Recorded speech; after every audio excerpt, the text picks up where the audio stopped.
خوبی؟ مرسی ممنون. چند سالتونه؟ 41 سال. 41. تو رابطه این؟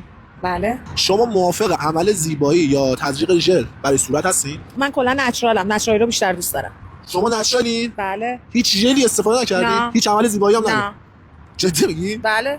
من چون فکر کردم استفاده کردی. شما اشتباه فکر کردید. پارتنرتون موافقه با تزریق ژل؟ چون تا حالا انجام ندادم نمیدونم. یه چالش بهتون میدم. زنگ بزنید بهش بگید که فردا وقت گرفتم ژل لب و بوتاکس و این چیزا بزنم. تا ایشون داره زنگ میزنه این هم آیفون 13 14 15 16 پرو مکس یه دست بقیه میبینید همش اصل نیست. خیلیاشون از شهر موبایل با 7 تومن خریدن که با اصلش مو نمیزنه. 36 ماه گارانتی داره، 7 روز مهلت است. هم خرید حضوری داره هم خرید آنلاین، پرداخت در به منزل. آدرس پیجشون رو میذارم تو کپشن، سر پیجشون بزنید. الو. نه سلام عزیزم، چطوری؟ سلام عزیزم، تو خوبی؟ مرسی. من می‌خواستم بهت بگم فردا وقت دکتر زیبایی گرفتم. برم برای کارهای زیبایی، هم بینیمو عمل کنم هم صورتمو برای ژل و بوتاکس. عزیزم تنها عملی که انجام ندادی عمل ساده. دیگه چیکار می‌خوای کنی؟ کجا من ژل زدم؟ من این همه نچرالم. ببین جون من یه خورده دور و برتون نگاه کن. ایران شده مثل کره.